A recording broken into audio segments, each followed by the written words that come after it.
Verso para memorizar. Então disse Deus: seu nome não será mais Jacó, mas sim Israel, porque você lutou com Deus e com homens e venceu. Gênesis capítulo 32, verso 28. 20 anos haviam se passado desde que Jacó tinha fugido da ira de seu irmão. Jacó havia convencido seu irmão a trocar seu direito de primogenitura por um prato de comida.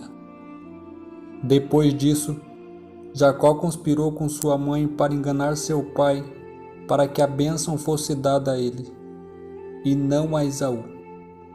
Esaú ficou muito irado, tanto que planejou matar Jacó depois do falecimento de seu pai. Disse a si mesmo: os dias de luto pela morte de meu pai estão próximos, então matarei o meu irmão Jacó. Gênesis capítulo 27, verso 41. O pecado de Jacó por ter enganado seu irmão e seu pai estavam sempre diante de seus olhos. Sabia ele que o longo exílio era o resultado direto daquele pecado, e ponderava nestas coisas dia e noite. Pensava ele em cada detalhe do que havia acontecido. Isso tornou sua viagem de volta para Canaã extremamente triste. Ao aparecer as colinas de sua terra natal diante dele à distância, o coração do patriarca moveu-se profundamente. Todo o passado surgiu vivamente diante dele. Com a lembrança de seu pecado veio também o pensamento do favor a Deus para com ele, e as promessas de auxílio e guia divinos. Aproximando-se mais do fim de sua viagem, a lembrança de seu irmão Esaú trouxe a ele muitos pressentimentos perturbadores. Depois da fuga de Jacó, Esaú considerou-se como o único herdeiro das posses de seu pai. A notícia da volta de Jacó despertou o temor que ele tivesse vindo para reclamar sua parte da herança. Esaú era agora capaz de fazer grande mal ao seu irmão, se estivesse disposto a tal, e poderia ser levado à violência contra ele, não somente pelo desejo de vingança, mas a fim de, tranquilamente, obter a posse da riqueza que durante tanto tempo havia considerado como sua. Para aliviar o temor de Jacó, de novo o Senhor concedeu a ele um sinal do cuidado divino. Enquanto ele viajava no monte Gileade, em direção ao sul, 2 exércitos de anjos celestiais pareciam cercá-lo, atrás e adiante, avançando com seu grupo, como que para protegê-los. Jacó então se lembrou-se da visão que teve em Betel muito tempo antes, e seu coração, cheio de tristeza, se tornou mais leve com esta prova de que os mensageiros divinos que lhe haviam trazido esperança e coragem em sua fuga de Canaã deveriam também ser os guardas de sua volta. E assim disse ele: este é o exército de Deus. Por isso deu àquele lugar o nome de Manaim. Gênesis capítulo 32, verso 2. Todavia, Jacó entendeu que tinha algo a fazer para conseguir sua própria segurança. Expediu, portanto, mensageiros com a saudação conciliatória a seu irmão. E instruiu-os nas próprias palavras pelas quais deveriam dirigir-se a Esaú. Tinha sido predito antes do nascimento de ambos que o irmão mais velho serviria ao irmão mais moço. E para que a lembrança disso não fosse causa de amargura, Jacó disse aos servos que eles foram enviados ao meu senhor Esaú. Quando se encontrasse diante dele, deveriam referir-se a seu senhor como Jacó seu servo, e para afastar o receio de que estivesse a voltar como errantes destituídos de bem, a fim de exigir a herança paternal, Jacó teve o cuidado de declarar isso em sua mensagem.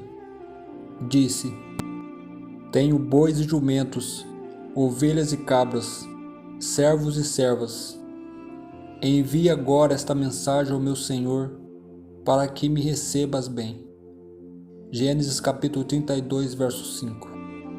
Mas os servos voltaram com as novas de que Esaú se aproximava com 400 homens, e a resposta alguma se enviava amigável mensagem. Parecia certo de que ele vinha para guerrear. O temor invadiu o acampamento. Jacó temeu muito e angustiou-se.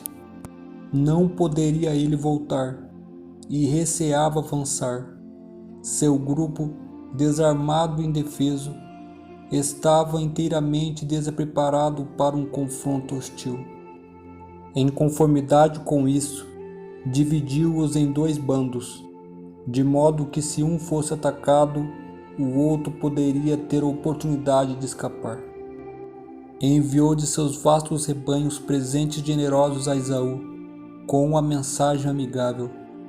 Fez tudo a seu alcance para que pudesse rever a falta para com seu irmão e afastar o perigo ameaçado. E então, com humilhação e arrependimento, rogou a proteção divina. Ó Deus do meu pai Abraão, Deus de meu pai Isaque, o Senhor que me disseste, volte para sua terra e para seus parentes, e eu o farei prosperar. Não sou digno de toda a bondade e lealdade que tens tratado teu servo. Quando atravessei o Jordão, eu tinha apenas o meu cajado, mas agora possuo 2 caravanas. Livra-me, rogo-te, das mãos do meu irmão Esaú, porque tenho medo que ele venha nos atacar, tanto a mim como as mães e as crianças. Pois tu prometeste, esteja certo que eu o farei prosperar, e farei os seus descendentes tão numerosos como a areia do mar, que não se pode contar. Gênesis capítulo 32, verso 9 a 12. Esta é a primeira oração de Jacó registrada nas Escrituras. O fato dele ter orado, bem como as palavras pronunciadas naquela hora de temor e necessidades, revelam grandes mudanças ocorridas no coração dele. Ele havia partido de Canaã prometendo servir a Deus se este protegesse e o suprisse de todas as necessidades. Em outras palavras, Deus teria de dar a ele provas de si mesmo. Mas Jacó retornou reconhecendo prontamente que Deus o abençoara ricamente e que não merecia essas bênçãos. No seu temor, Jacó voltou-se às promessas da aliança de Deus, segundo as quais Deus o traria com bondade e multiplicaria seus descendentes. Tinham chegado agora até o rio Jaboque, e ao sobrevir a noite, Jacó enviou sua família através do oval do rio, enquanto ele ficou só atrás. Decidira-se a passar a noite em oração, e desejou estar sós com Deus. Deus poderia abrandar o coração de Esaú. Nele estava a única esperança do patriarca. Felizmente, em meio ao medo do que estava por vir, o Senhor dos pais de Jacó apareceu novamente a ele, em um incidente que mais tarde seria conhecido como o tempo de angústia de Jacó. E naquela noite, Jacó, o enganador, tornou-se Israel, um novo nome para um novo começo, que resultaria em uma nação com o seu nome.